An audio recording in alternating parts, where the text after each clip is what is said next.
It's called aging out, and it's what happens when a special needs student turns 22 years old and no longer has certain services available to them through the state. But as 630's Alyssa Bohenick found out, the needs of these young adults spanned beyond their 22nd birthday. She has more on the challenges facing them and what's being done in town to help. Growing up, children and young adults have many hurdles to overcome. But when your child has special needs, the hurdles become even more challenging. Those students' needs are often met through special education programs in elementary and high school. Once they graduate, families are unsure where to turn for help. People don't understand that we have the 2 premier school districts in the state for supporting people with autism. So you talk about families that move here for these services. Well, those children are done with those services when they're 22. And then what? So all those same kids that were being wonderfully served up till age 22 by districts 203 and 204 have nothing thereafter. One family who knew this all too well was the Kupels. Matt and Joanna adopted Luke when he was just a baby and became used to caring for a child with many special needs. But as he grew, they realized there was a reality that needed to be faced. Where are they going to live? You know, as we age, as he ages, where is he going to go? You know, Luke loves living here in his house with his dog. There are very few group homes and spaces available, very, very few in Naperville. So we were really kind of stuck as to what to do. Where was he going to go? Now 23, Luke enjoys watching movies, playing video games, and all things Halloween. But most of all, Luke enjoys living in the comfort of his own home. That's why Matt decided to take action, making his way to Naperville City Council and planning and zoning meetings to figure out a way to give Luke independence while being nearby for support. Something all young adults his age yearn for. Luke is a young man, and as a young man, he is wanting to do all the same things that peers his age are doing. He may do them a little bit differently because he's impacted by autism. So if you can have a situation where you can carve out that piece within the home for Luke to have his own space and to still be a part of the Naperville community, that was incredibly important to the Kupels, is that he be able to stay in Naperville because Naperville was all he knew. The Kupels' plan was to build an addition onto their home for Matt and Joanna to live in, with Luke in their existing house with roommates and caregivers.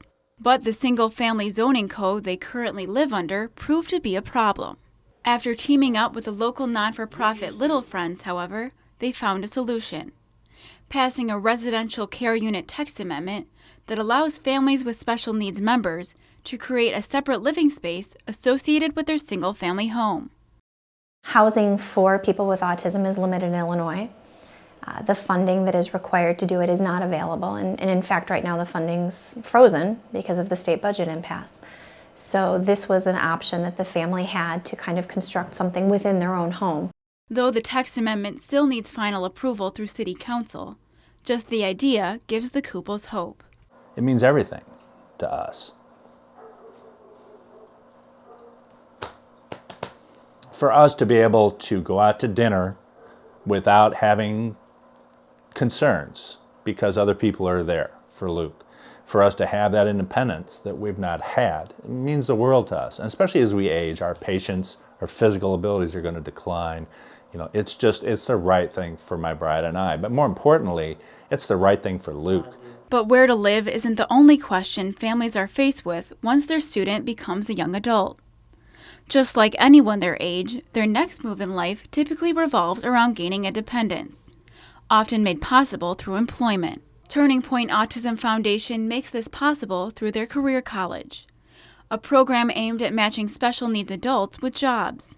It really provides the skill training, the mentoring, and all the support services that a young adult might need with the intent of them becoming independently employed. Through the classroom and virtual experiences, those in the program focus their learning on life training skills, how to communicate, work with others, and most of all, figure out what they want to do the rest of their life.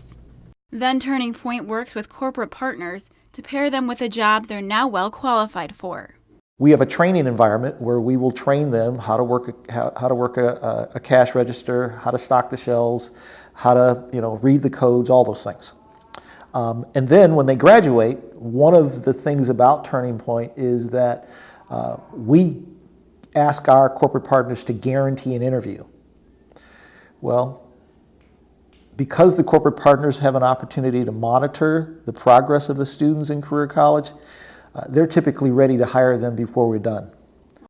And Turning Point was ready to do the same with one of their own students, Haley Garside, who was granted a job as a receptionist after graduating from the career college. I was walking through the doors, like Walter said, and then I was interviewing with Barb, and then next thing I knew, I got hired.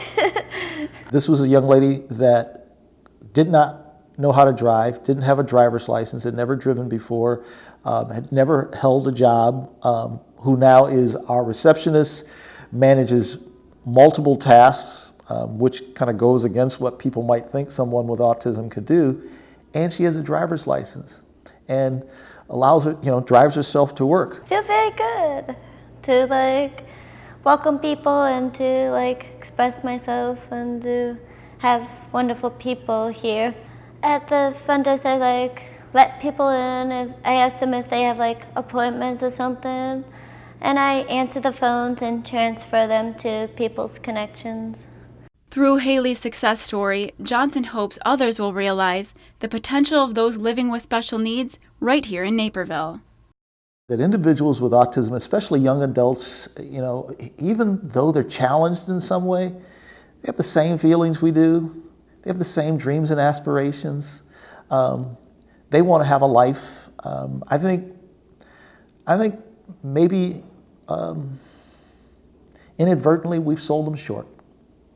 And I think Haley is a perfect example of someone that if you open the door, she'll do everything she can to bust her way through it, and we're just very proud of her.